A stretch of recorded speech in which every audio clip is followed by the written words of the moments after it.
And I'm here talking with John Bryant, the founder and CEO of Operation Hope. He's also been an advisor to 3 different presidents, and he's been talking a lot about entrepreneurship and financial literacy today.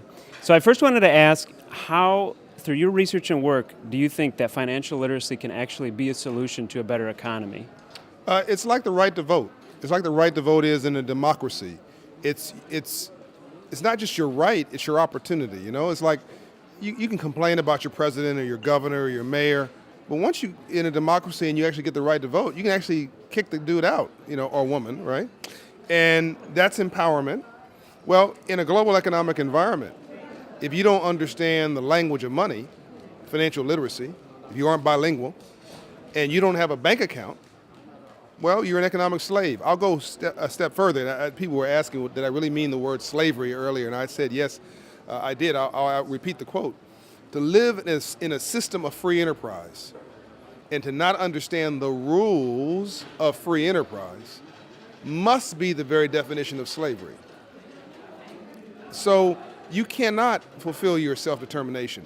Freedom for me in the 21st century is self-determination. You cannot determine your own future. You cannot live a free life. You cannot pursue your own opportunity to begin a television production company or a blog, to become a blogger or do anything else you want if you can't maneuver the machinery of success. So it's like going to Spain and not understanding the native language. It's like going to Germany and not speaking any German in a small town where they don't speak anything but German.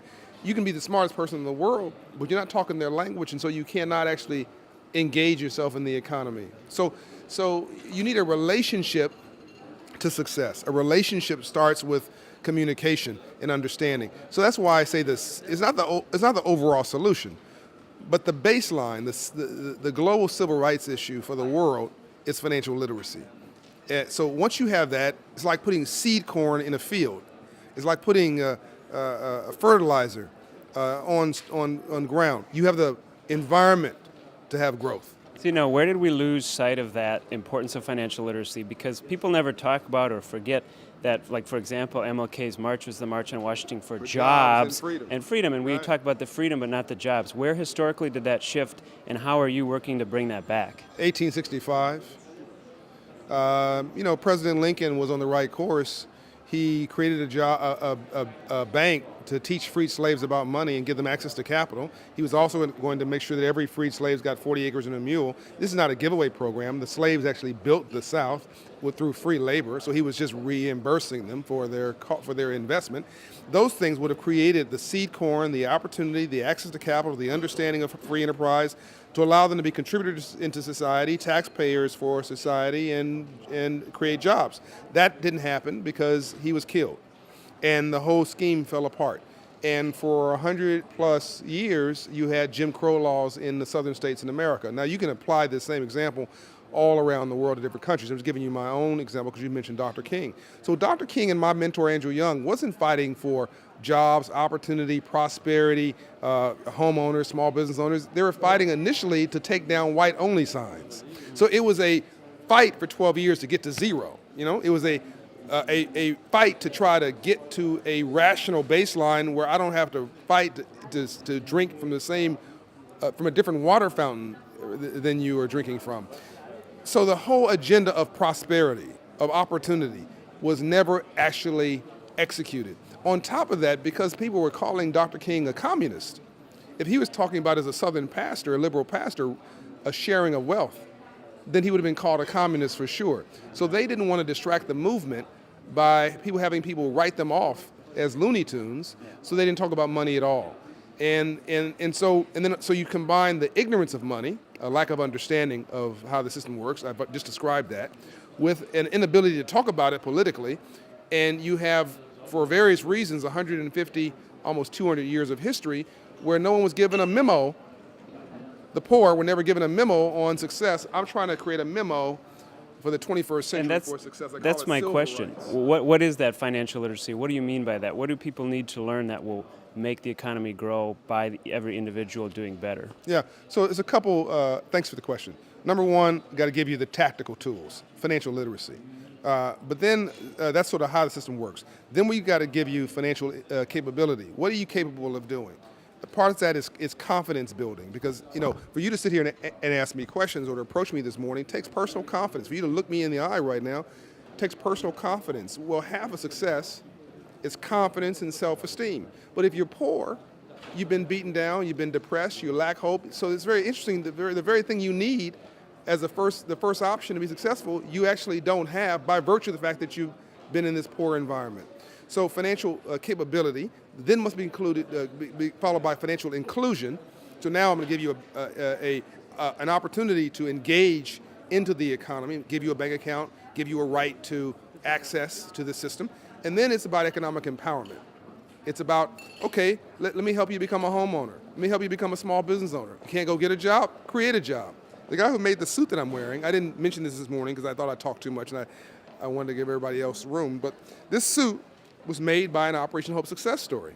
The shirt that I'm wearing was made by a guy that put in business. Do you know how much pride it gives me every day to put on suits every day from a guy that I actually put in business who I know is creating GDP, creating jobs, employing people, and he's created a charity, his own self, to give back to his community, so he's paying it forward. So the ripple effect of me helping somebody. So if I gave the guy a fish, he'd eat for a day, okay? Right. But I taught him how to fish. Not only is he eating for a day, not only is his family eating, his employees are eating, he's actually now teaching other people how to eat. And that ripple effect, that financial literacy is the only philanthropic or charitable or nonprofit activity that has leverage, that uses leverage. Once I teach you, you're never untaught. Once your rubber band is expanded, it doesn't go back to the same size, it's expanded. So your understanding, your appreciation for life is different. And that is the special sauce. To me, that is what makes this transformational in its potential. And so my next goal is scale. We got the United States to make financial literacy federal policy in 2008, worked with President Bush at that time. I'm bipartisan. We worked with Bush, Clinton, and Obama. But I got Bush to sign an executive order making financial literacy federal policy. That was my civil rights bill. But now we've got to move on to financial dignity, and we've got to move on to economic empowerment.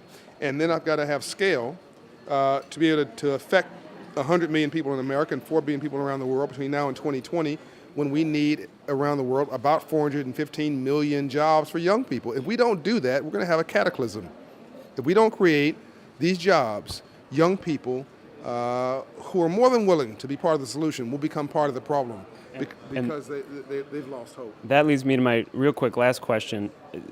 Young people, entrepreneurship, that's the big idea that can save the economy through startups, but that's not the whole truth. You can't set everybody to app building and save the economy that way. And in fact, most startups and entrepreneurial endeavors fail pretty quickly. Yeah. Whatever the question is, it's a great setup. So how much of that is actually the solution? Entrepreneurship and that buzzword startup.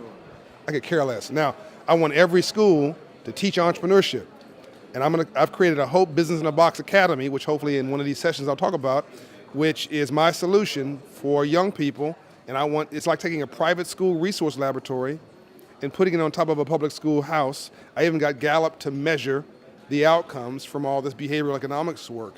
So you say, wait a minute, isn't this an oxymoron, John? You want every school in the world to adopt a Hope Business in a Box Academy.